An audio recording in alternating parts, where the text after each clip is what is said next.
I do it for the turn up. Yeah, yeah. Got that ammo locked and loaded. I ain't talking about no burn up. Well, guys, did you like the snippet? As I think for the younger people in this room, it was quite cool and awesome to hear. But I want to ask the older generation, did you like it? As I thought it wasn't that exciting for you, and it was just a bunch of disturbing sounds. The feeling of excitement that just the younger people felt right now was most likely linked to a surge of dopamine in your system. What is dopamine and how does it relate to music? Well, dopamine is a hormone. It makes us feel good. It's a neurotransmitter. Um Dopamine works as functions as a work of expectations, and in music we tend to move back and forth between tension and release. And Says Dr. Susan Rogers, the physical doctor of Berkeley Music Perception and Cognition Laboratory in Boston. She also explains that as music grows in anticipation, such as rock music crescendo before the chorus, we'll build up a tension until feels great. I want to talk about music and primarily about how it works with teenagers and with the adults. Of course, when we talk about music, there are lots of different genres of music, and we cannot speak properly about that. But for most of the people, our music tastes get shape up at 13 or 14 years old. At our early 20s, our music tastes get locked pretty firmly. And at that age, we start to listen only that music that we used to listen before and for the rest of our life.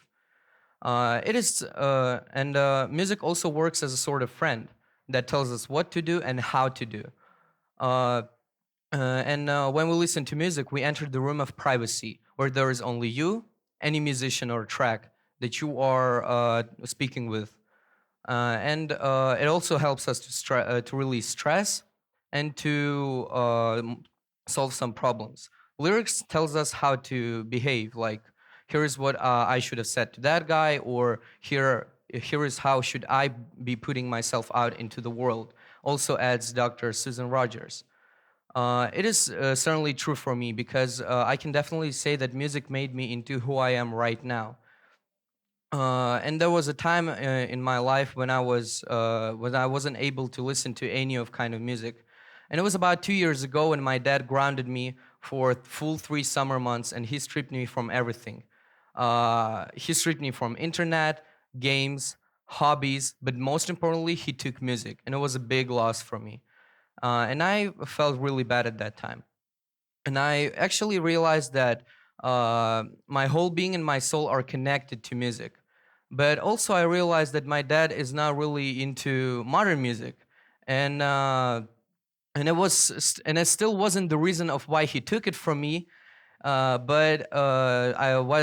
I was putting some tracks in our car, I still could see in his eyes that he doesn't really like it. And I started asking myself, why doesn't my dad like new music, but my older friends still enjoy it?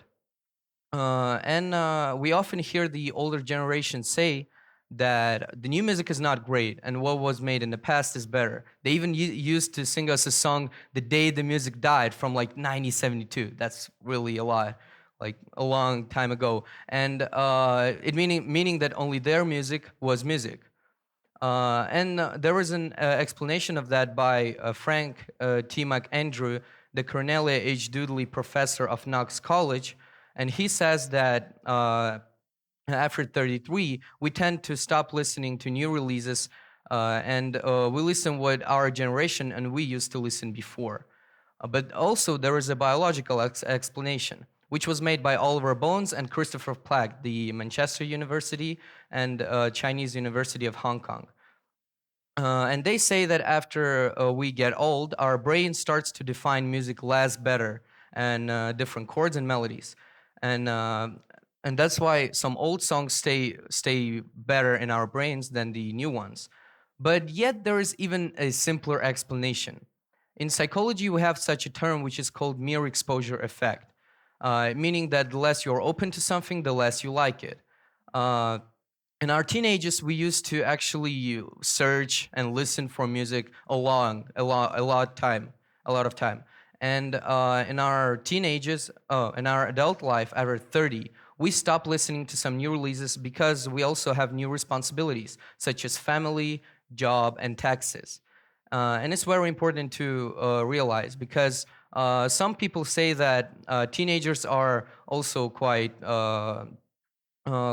like problematic. They have lots of things to do. But also the research which was done by Frank T. McAndrew says that everything that we experience and we go through in our teenagers is more intense than what we feel in our adult life.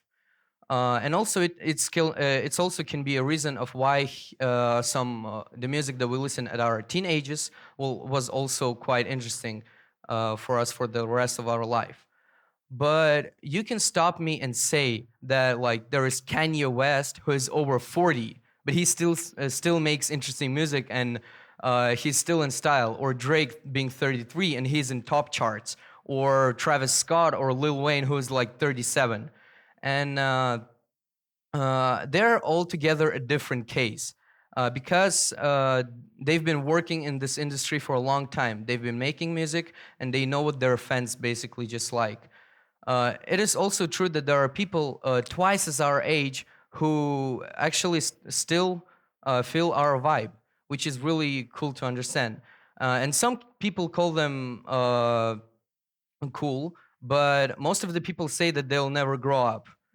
And I think I cannot agree with that because I think that those people have a special gift inside their heart, and they have that ability of their brain not to lose that strength, so that they could listen to some new music, and they can become a great friend to us, actually helping us and making us better through talking and everything.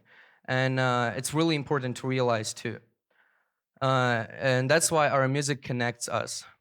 And at the end, I would like to say that I'm really thankful for all the people that are around me who also actually supporting me and helping me with everything that I do. And I hope that my brain also stays strong because in future I would like really to help some teens with the same kind of things and problems so that I could understand them and also be on their vibe. Thank you. Stay true to your music.